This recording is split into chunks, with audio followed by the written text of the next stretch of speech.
Tendencias globales con Cristina Fontero. Hola, Cristina. Hola Luis, hola a todos, muy buenos días. Hoy nos vamos a ir a Italia. Mm. Sabemos que pasan cosas siempre interesantes por todo el mundo. Y en Italia últimamente, pues ha pasado un poquito de todo. Quizás para resumir, podríamos decir, ha habido una buena sopa en los órganos de gobierno, intentando ver qué piezas encajaban mejor para que el gobierno saliera adelante.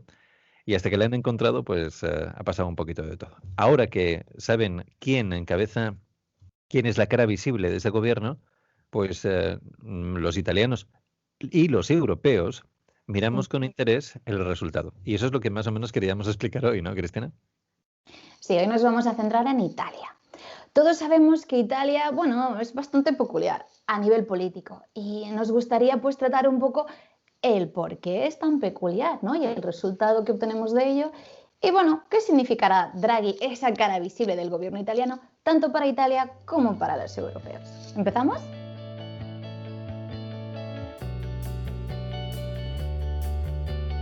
Venga, pues vamos a empezar. Quizás empecemos de dónde venimos, porque habría que un poco partir de qué Italia era la que estaba tan desordenada, por decirlo de esa manera, además con todo lo que ha supuesto la pandemia.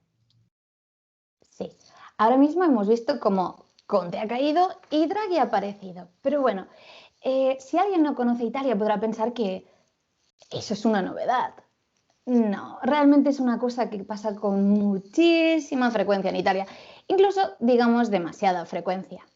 ¿Y por qué digo que tiene demasiada frecuencia? Porque eso es como la normalización de la anomalía.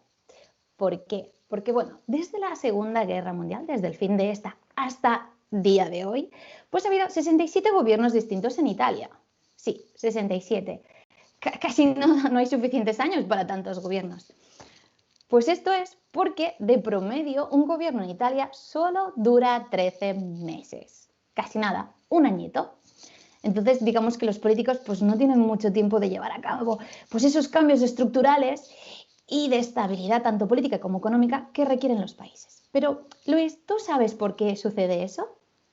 Pues no, aunque me imagino que habrá una parte del propio carácter italiano o no sé, la verdad es que no lo sé. Bueno, casi ese sería uno de los factores. Ah, Te voy a describir tres para simplificarlo. bien. Esto no proviene de ahora, porque hemos dicho que hay 67 gobiernos. Entonces tenemos que fijarnos en lo que sería lo que se ha llamado el primer periodo de la República, ¿no? Que va desde ese 1946 hasta 1992. Que si Ujú. os fijáis en las fechas, pues digamos que en contexto había esa confrontación por la Guerra Fría. Pues bien, durante este periodo no se daba pues la alternanza de los partidos. Quien siempre estaba en la cabeza del Ejecutivo era el Partido por la Democracia Cristiana, lo cual nos lleva a un segundo factor. Aunque siempre hubiera ese partido en la cabeza, resulta que dentro del partido se llegaron a contar incluso 9 facciones que estaban contrapuestas entre ellas. Por tanto, Es un los... poco tener el enemigo en casa casi. sí, y más sabiendo que cada vez que teníamos un nuevo gobierno duraba un año, es decir, que era entrar a alguien al poder y ya se estaba planeando cómo hacerle caer. A esto debo sumar que sí, hay más de un partido, pero no había alternanza. Entonces, ¿cómo lo hacían para llevar a cabo su agenda política? Pues bien, Italia es una república parlamentaria. Entonces, cada 5 años, pues los electores eligen todos los miembros, tanto del Congreso como del Senado. Y el primer ministro, pues, tiene que tener el beneplácito de ambas cámaras, ¿sabes? La mayoría. ¿Cómo lo logra? Pues bien, porque acaba negociando el nombramiento de los miembros de su gabinete con los partidos mayoritarios de ambas cámaras. De ahí que siempre veamos esas coaliciones extrañas en el gobierno y veamos personas de distintos colores formando el gabinete italiano. Claro está, entonces teníamos en estos años un único partido que estaba como en la cabeza del Ejecutivo, pero que los otros partidos tenían esa capacidad de llevar a cabo sus políticas y su agenda a través de esos nombramientos y a través de que, bueno, tú me rascas la espalda, yo te la rasco a ti. O sea, que es un poco como que en otros países, en otros lugares, hay algunos colores, para identificar al gobierno y en Italia hay algunos colores con muchas tonalidades. Exacto. Porque hablando de esas tonalidades, aquí es donde está esa tercera característica, y es esa naturaleza de gran fragmentación de la sociedad. Una sociedad tan fragmentada implicará, pues, mogollón de partidos, bueno, muchísimos partidos distintos que representarán a esa sociedad. Al haber tantos partidos con tantas peculiaridades propias y distintivas, hace, bueno, pues que la formación de coaliciones estables sea muchísimo más complicado. Y aquí es de donde venimos. Esto nos da a entender dónde llegaremos. ¿Y sabes por qué? ¿Por qué? Porque al tener gobiernos de un promedio de 13 meses, esto nos da que pensar que primero no hay estabilidad política, pero tampoco hay estabilidad económica. Si no hay estabilidad económica, los inversores y las grandes empresas pues como que tienen un poco de miedo de irse y establecerse en Italia, porque claro, hoy tienes una norma y mañana tendrás otra, entonces tal vez la de ahora te favorece, pero la de mañana no. Claro, pero ¿sabes? Es un dato un tanto curioso, pero paradójicamente que no haya estabilidad política tiene algo positivo. Y es que los partidos, para poder ganar las elecciones, pues hacen grandes promesas, pero unas promesas de grandes cambios económicos que son realmente muy caros de llevar a la práctica, es decir, que cuestan muchísimo dinero. De manera que las arcas del país quedarían vacías si se pudiera llevar a cabo. Pero como no hay estabilidad y apenas hay tiempo de estar en el gobierno, pues no se llevan a cabo. Por lo que al final la ventaja está en que, bueno, pues no es tan caro, ¿sabes? Tienen un poco de ahorro económico, digamos, que el gobierno no dure tanto tiempo. Ahora que estábamos hablando de colores, por si hay alguno que es un poco daltónico, la manera de poder identificar fácilmente cómo queda Italia y su gobierno es un poco ver quién está al frente.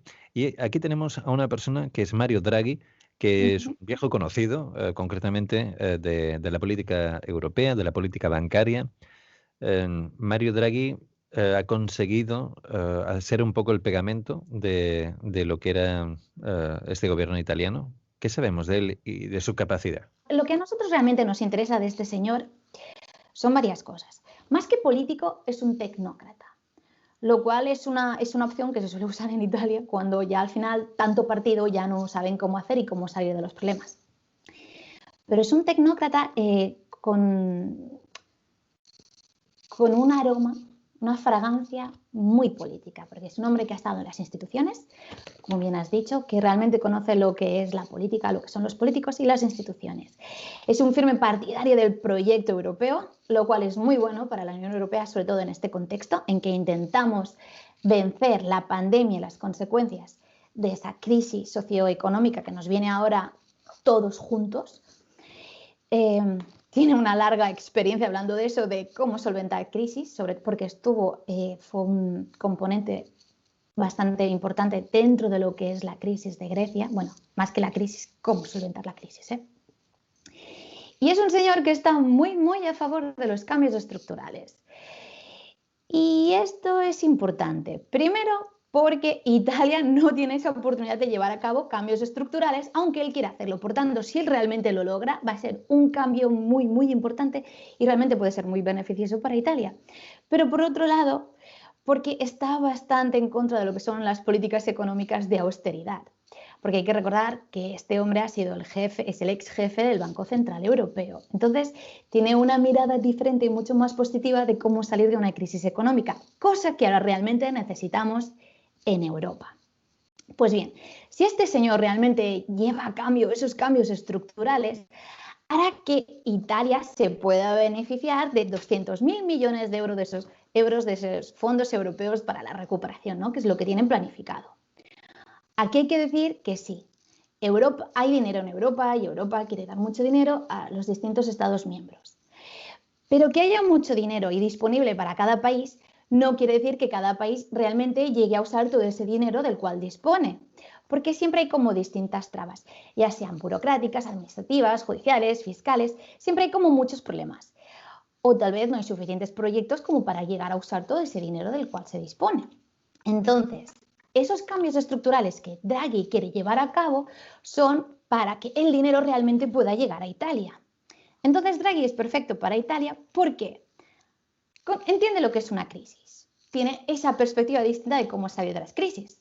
Ha trabajado a nivel europeo, Banco Central Europeo, tiene muchos contactos, sabe cómo funciona Bruselas, entiende cómo funcionan los mecanismos y sabe cuáles son los problemas y las necesidades de Italia. Aparte de que tiene el apoyo, como hemos dicho, de los distintos partidos en ambas cámaras para él poder llevar a cabo sus cambios. Por lo que, bueno, yo no pondré la mano en el fuego y diré cuánto tiempo durará este gobierno, pero si consigue llevar a cabo esos cambios estructurales, estos sí podrían tener un plazo de vida mucho más extenso que los 13 meses de promedio de un gobierno. Es sin duda una clave importante a entender cómo puede jugar en todo el nuevo rompecabezas europeo a partir de este instante y por lo que hace referencia al uso, al buen uso, vamos a decir, del tema de las ayudas, esa capacidad que tengan realmente de ayudar a recuperar y a proyectar Europa. Veremos desde Italia. El tema tiene que seguir llamando nuestro interés. Le seguiremos de cerca a Draghi, vamos a echarle el ojo, bueno, a él y a lo que pasa también en la política italiana y a todo lo demás. Sí, porque como bien tú has dicho, Draghi no solo es importante para lo que sería Italia, sino para Europa. ¿Y por qué digo esto? Porque, como has dicho tú muy bien, estos fondos europeos no solo tienen que usarse, sino se tienen que usar bien. Y por varias cuestiones. Primero, porque no hay que tapar. No es como quien se hace un agujero en los pantalones y se pone un parche. No. La cuestión de estos fondos europeos es realmente reestructurar nuestros mercados, nuestra economía, diversificarla, digitalizarla, tecnología, medio ambiente, todo. Son muchas cuestiones que que nos podrían poner en la vanguardia. Pero sabemos que no todos los países, Estados miembros, tienen una relación muy positiva con Bruselas. Esto lo vimos semanas atrás cuando estábamos hablando, por ejemplo, de Hungría, de Polonia, de que no estaban muy de acuerdo con el Estado de Derecho. Por ejemplo, por mencionar algo así. Pues bien, siempre hay unos estados que tiran del carro, ¿no? Y que con su ejemplo ayudan a los otros estados también a seguir esa senda, crean un camino a seguir. Normalmente es Alemania y es Francia. Pero ahora mismo estos dos países pues tienen sus propias cuestiones internas. Y como no son elecciones, sabemos que en Alemania pronto vamos a decir adiós a Merkel, que habrá elecciones. Y bueno, Francia tiene, aparte de bastantes problemas internos, el año que viene también hay elecciones presidenciales en primavera. Por lo que cuando hay elecciones por enfrente, digamos que los políticos pues tienen una agenda un poco distinta. Pues bien, si estos dos países no pueden tirar del carro, una opción para Bruselas sería exigir a los países que realmente lleven a cabo esos cambios estructurales. Pero claro, exigir no es muy bonito y a ningún país le gusta. Y cuanto más exige Bruselas, peor para Bruselas, peor para la Unión Europea y peor para el club, porque acaba deslegitimando todo lo bueno que se intenta hacer desde allí.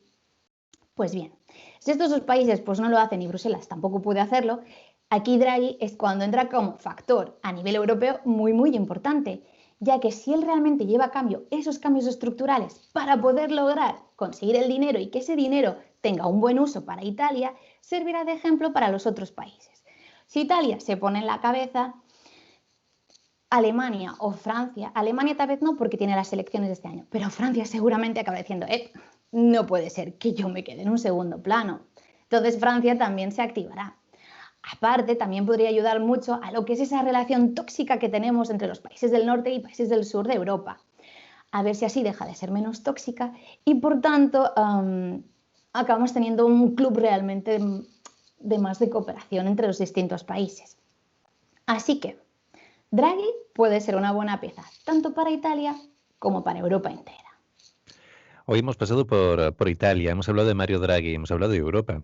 Seguiremos haciéndolo en Tendencias Globales y vosotros que lo seguiréis viendo en Tendencias Globales, o sea, aquí.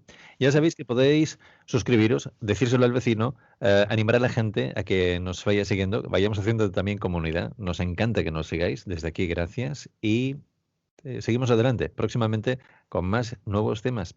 Gracias, Cristina. Hasta entonces. Nos vemos.